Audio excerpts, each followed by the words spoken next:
नमस्कार दोस्तों, स्वागत है आपका हमारे चैनल पीसर स्ट्रेटजी में। फ्रेंड्स, इस वीडियो में जो है कि आप लोगों ने डिमांड किया था कि इकोनॉमिक्स के जो भी इम्पोर्टेंट टॉपिक्स हैं, इकोनॉमिक्स के टॉपिक के बारे में आप लोगों ने पूछा था कि लूसेंट से कौन से टॉपिक्स को पढ़ना बहुत ज़्यादा ज़रूरी है। ठीक है, तो लूसेंट के बुक में कौन कौन से टॉपिक इकोनॉमिक्स के पढ़ना चाहिए।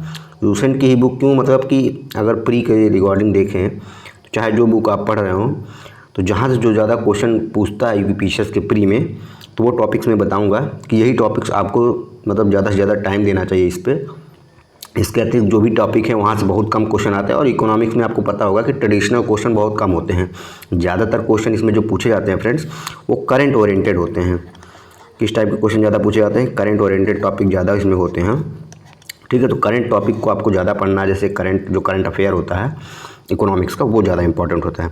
बट जो है इसमें कुछ जैसे कि जो परंपरागत क्वेश्चन बनते हैं वो अब कम हो गए हैं। उसमें 7-8 क्वेश्चन या 6 क्वेश्चन बहुत कम आते हैं।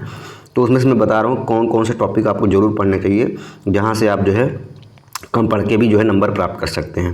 क्योंकि पूरे टॉपिक पढ़ना कोई उसका मतलब नहीं, क्योंकि क्वेश्चन वहाँ से अब बन नहीं रहा है। तो जहाँ से क्वेश्चन आ रहा है मैं बता दे रहा हूँ। तो सबसे पहला तो आपको जो है जो आर्थिक नियोजन है, इकोनॉमिक प्लानिंग वाला जो चैप्टर है उसमें लूसेंट में, वो आपको पढ़ना है जहाँ से भी आप पढ़ रहे हो। ठीक है, आर्थिक नियोजन वाला जो चैप्टर है, ठीक है, इकोनॉमिक प्लानिंग का। ठीक है, या कह सकते हो कि आप इसको पंचवर्षीय योजनाएं, जो पंचवर्षीय योजनाएं आपकी हैं वो आपको पढ़ना है। 5 ईयर प्लान, ये आपको जितने भी आपकी पंचवर्षीय योजनाएं हैं, कब से स्टार्ट हुई और कब ख़त्म हुई, सारा कुछ इसमें आपको पढ़ना है। और जितने भी इसमें क्वेश्चन बनते हैं, अगर आपने PYQ प्रैक्टिस किया होगा तो आपने देखा होगा।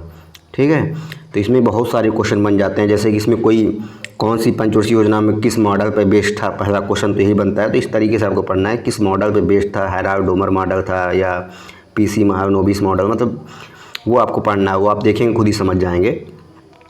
उसके बाद दूसरा इसमें तो जो पढ़ना है पंचवर्षीय योजना में, इसमें जो है उसका जो है मुख्य जो है उसका उद्देश्य क्या था उस पंचवर्षीय योजना का। हर पंचवर्षीय योजना का कोई ना कोई उद्देश्य था, कोई एम था, तो वो एम भी आपको पता होना चाहिए।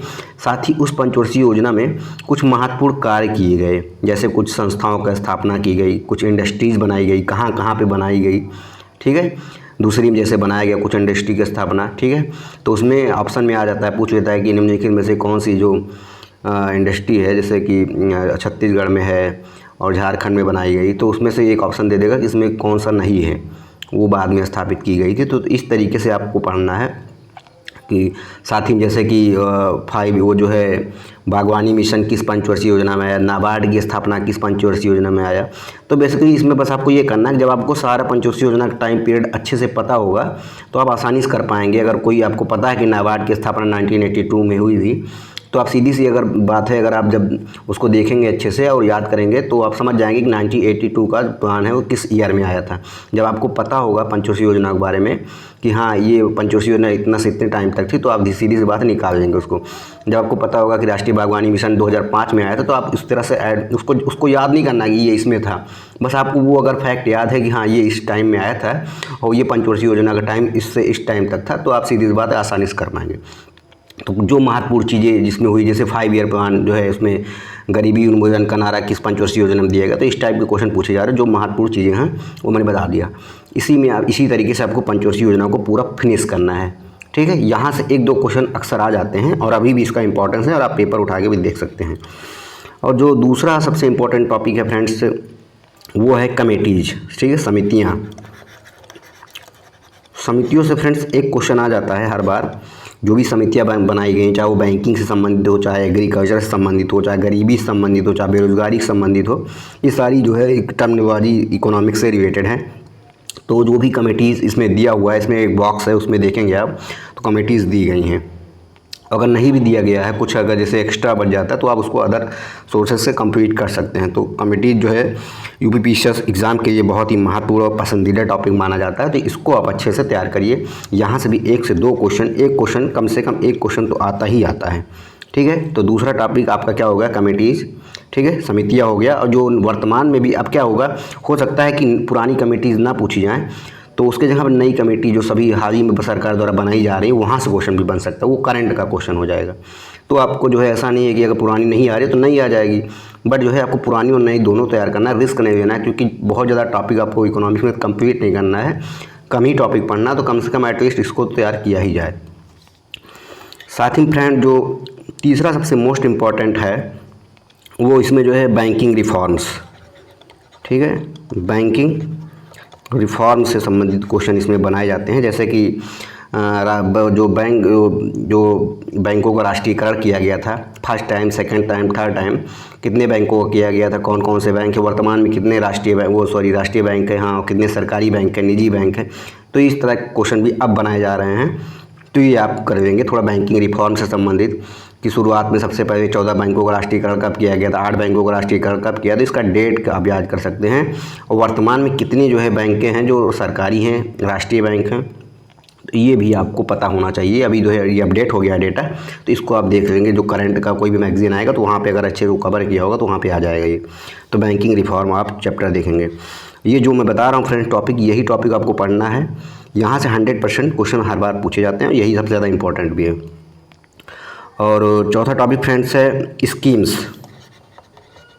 ठीक है, गवर्नमेंट स्कीम फ्रेंड्स सबसे ज़्यादा इंपॉर्टेंट है। गवर्नमेंट स्कीम में जो पुरानी स्कीम है वो तो आपको पढ़ना ही पढ़ना है, नो डाउट, उसमें कोई वो नहीं है कि आपको नहीं पढ़ना है। जैसे कि सरकार द्वारा जो भी जैसे जवाहरलाल नेहरू रोज़गार योजना, इस तरीके की जो पुरानी स्कीम है 6-7, उसमें से 1-2 बन जाती है। बट जो है अब थोड़ा सा मतलब कि आप उसको नहीं भी पढ़ेंगे, बट जो है मैं ये कहूँगा कि रिस्क मत लीजिए, क्या पता कहीं पूछ ले एक स्कीम उसमें से आपको ना याद हो, तो उसको भी आप पढ़िएगा। 6-7 स्कीम वो हैं, बाकी ज़्यादातर अगर वो नहीं भी पढ़ रहे हैं तो कोई बात नहीं, बट जो है कम से कम जो नई अभी 2014 के बाद मोदी सरकार की जो भी स्कीम्स है उसी पे क्वेश्चन बनाया जा रहा है, नई स्कीम्स पे ही क्वेश्चन बनाया जा रहा है, पेपर उठा के आप देख सकते हैं। तो 2014 के बाद से अब तक की सारी स्कीम्स, खासकर वो स्कीम जो बहुत ज़्यादा इंपॉर्टेंट है, मतलब कि जो स्कीम न्यूज़ में बहुत ज़्यादा रही है, जिससे जनता को बहुत ज़्यादा बेनिफिट हुआ, वो ऐसी स्कीम ज़्यादातर एग्जामिनर पूछता है। बहुत ज़्यादा मतलब कि अनरिलेवेंट स्कीम नहीं आती है, जैसे कि जो बहुत ज़्यादा न्यूज़ में ना रही हो, आपको ना पता हो, तो वो नहीं आएगा।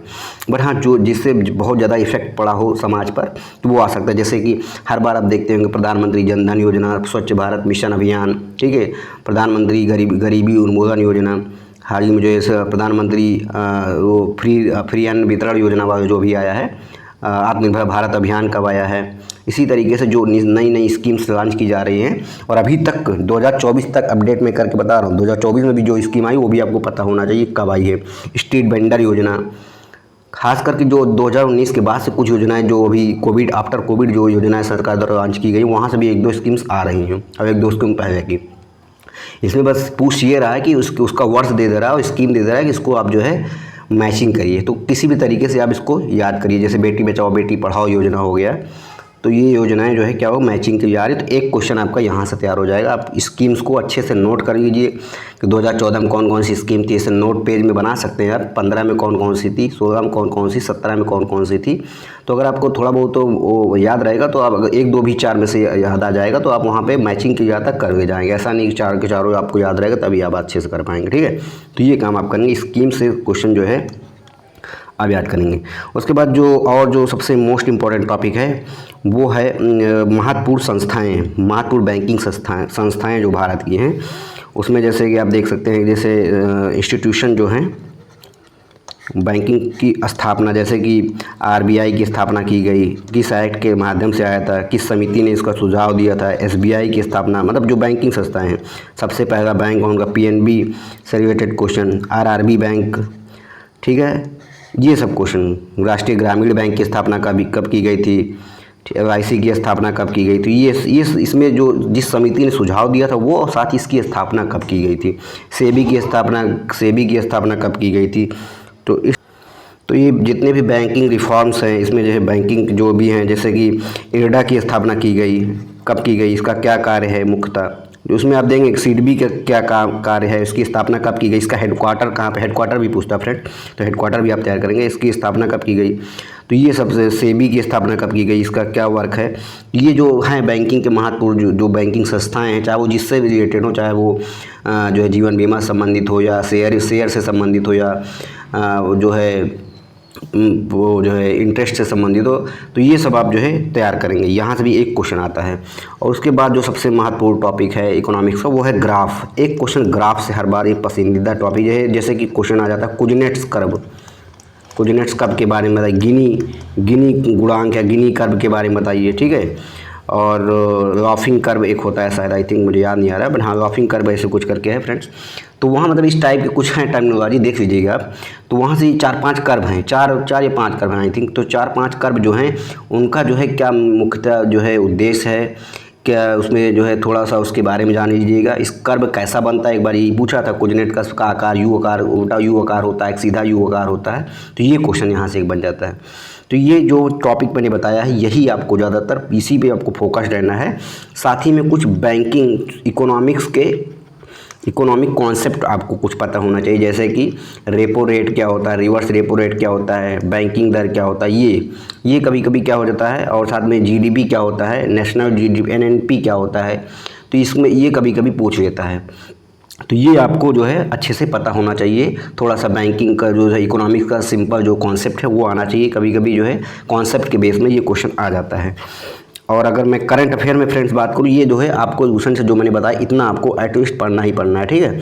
उसके बाद करंट अफेयर में जो सबसे महत्वपूर्ण इंपॉर्टेंट टॉपिक है वो भी मैं बता दे रहा हूँ। और देखिए ज़्यादातर क्वेश्चन करंट अफेयर से ही आ रहे हैं, तो आप परेशान मत होइए। जो पीछे पुराना मैंने बता दिया वो है ट्रेडिशनल क्वेश्चन, वहाँ से बन रहे हैं। जो करंट अफेयर में सबसे ज़्यादा क्वेश्चन बन रहे हैं वो रेटिंग से संबंधित है। जो रेटिंग एजेंसीज़ हैं, ठीक है, रेटिंग एजेंसी से भारत को कुछ रेटिंग देती हैं, उसके बारे में आपको पता चले कहाँ के। जैसे स्टैंडर्ड एंड पुअर ने भारत की इकोनॉमिक रेट को कितना बताया है, वर्ल्ड बैंक ने कितना बताया, आईएमएफ ने कितना बताया। तो थोड़ा सा जो 5-6 महत्वपूर्ण संस्थाएं उनके द्वारा जो भारत की ग्रोथ रेट बताया जाता है वो आपको पता होना चाहिए, किसने कितना बताया है। साथ में भारत में भी जो आरबीआई हो गई, एसबीआई हो गई, वो भी भारत की विकास दर को बताते हैं। तो ये भी आपको पता होना चाहिए। एक क्वेश्चन यहाँ से बनता है। दूसरा इंडेक्सेस, हर बार इंडेक्स से एक क्वेश्चन आता है। जो महत्वपूर्ण संस्थाओं द्वारा जो इंडेक्स जारी किया जाता है कि भारत की उसमें रैंक क्या है, अंतिम देश कौन है, फर्स्ट कौन सा है, ये यहाँ से इंडेक्स से एक क्वेश्चन या 2 क्वेश्चन आता है। साथ में ये भी पता होना चाहिए इसमें क्या क्या पूछता है। एक तो भारत की रैंक, दूसरा सबसे अंतिम रैंक किसकी है, और तीसरा जो है इसमें पूछता है कि ये जो किस संस्था द्वारा, किस इंस्टीट्यूट द्वारा ये जारी किया जाता है। ये 3 क्वेश्चन आपको कम से कम पता होना चाहिए कि भारत की क्या रैंक है, अंतिम कौन है, तो किस इंस्टीट्यूट के द्वारा जारी किया जाता है। अगर उसमें भारत की रैंक पता है तो उसमें फर्स्ट कौन है ये भी पूछा जाता है, फर्स्ट भी पता होना। और जो बहुत महत्वपूर्ण जैसे कुछ फेमस है, जैसे सतत विकास सूचकांक हो गया, ठीक है, सस्टेनेबल डेवलपमेंट इंडेक्स जो हो गया, उसमें जैसे शुरू के 3 भी पूछ लेता है। कभी कभी क्या करता है, जब बहुत ज़्यादा पेपर टफ बनाता है तो शुरू के 3 पूछता है। हो सकता है उसमें भारत फर्स्ट ना हो, बट स्टार्टिंग के 3 पूछेगा। तो कौन से बहुत से जो ज़्यादा फेमस होते हैं, जैसे गरीबी सूचकांक हो गया, भुखमरी इंडेक्स हो गया, ठीक है, तो वहाँ से जो है जो इंपॉर्टेंट होता है इंडेक्स, उसमें 3 के शुरू के भी पूछ लेता है। तो वो थोड़ा पेपर जब टफ बनाता है तब वो एग्जामिनर करता है। ज़रूरी नहीं कि वो हर बार पूछे ही, बट हाँ अगर आप तैयारी करके रखेंगे तो आपके ये बेनिफिट करेगा। तो इसमें जो है इंडेक्स में आपको ये तैयार करना है। ये जो है रेटिंग मैंने बता ही दिया, इंडेक्स। और तीसरा सबसे महत्वपूर्ण टॉपिक है वो है बजट। बजट से फ्रेंड्स जो है सबसे ज़्यादा इम्पॉर्टेंट टॉपिक है। कम से कम 4 क्वेश्चन आ रहे हैं हर बार बजट से। यूपी के बजट और भारत का बजट, इंडिया का बजट, दोनों आपको पढ़ना है। और इसके अतिरिक्त इकोनॉमिक सर्वे, इसमें इकोनॉमिक सर्वे भी पढ़ना है। और इसमें जो सबसे महत्वपूर्ण है, इसमें जैसे कि फिस्कल डेफिसिट कितना है भारत का, ये पता होना चाहिए, जो इकोनॉमिक सर्वे का भी और बजट का भी।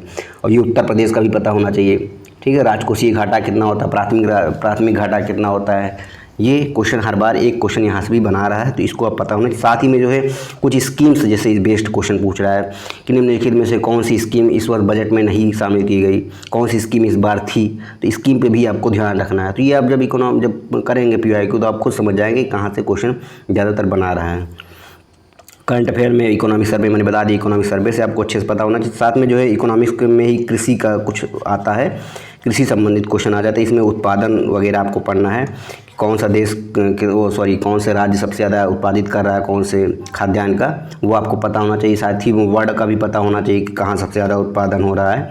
ये सारी चीज़ें आपको पता होना चाहिए। कुछ साथ ही में कुछ इकोनॉमिक्स के और भी चीज़ें जो घटित होती रही, इकोनॉमिक के कुछ अवार्ड दिए जाते हैं हर बार, वो आपको पता होना चाहिए कि ये महत्वपूर्ण अवार्ड, और कुछ इकोनॉमिक्स के रिलेटेड ही कुछ और भी जैसे चीज़ें घटित होती हैं जो महत्वपूर्ण होती है, वो आप उसमें देखेंगे। जब घटना सार आती है उसमें दिया होता है, तो वो आपको पढ़ना है। ये महत्वपूर्ण करंट अफेयर के भी टॉपिक मैंने बता दिया। यहाँ से आप पढ़ेंगे तो सीधी सी बात है 7 8 10 क्वेश्चन यहाँ से आ जाते हैं करंट अफेयर से। 7 8 क्वेश्चन, मतलब अगर 15 क्वेश्चन आ रहे हैं तो आप 5 क्वेश्चन वहाँ से, तो 10 क्वेश्चन यहाँ से, तो आप आसानी के साथ जो है इसमें से 10 क्वेश्चन आसानी से सही कर सकते हैं अगर इस तरीके से आप तैयारी करते हैं तो। और आशा है मुझे फ्रेंड्स आपको जो है ये समझ में आ गया होगा, और उम्मीद है कि आप अच्छे तरीके से तैयारी कर रहे होंगे। ये आप लोगों की काफ़ी ज़्यादा डिमांड थी कि सर इकोनॉमिक्स के कौन कौन से टॉपिक इंपॉर्टेंट है, तो मैंने इसमें वीडियो बना दिया है। आप लोग अच्छे से इसको देख लीजिए और अच्छे से इकोनॉमिक्स के टॉपिक को तैयार कर लीजिए, ठीक है। बहुत ज़्यादा क्वेश्चन यहाँ से आता नहीं है, बट हाँ इसको भी आप तैयार करेंगे तो आपका जो है जो क्वेश्चन सही करने की जो प्रोबेबिलिटी है वो बढ़ जाएगी, और आप ज़्यादा से ज़्यादा क्वेश्चन आप सही कर पाएंगे। और अगर और भी कोई आपकी क्वेरी हो तो बताइएगा, मैं आपके लिए वीडियो बना दूँगा। Okay, thank you.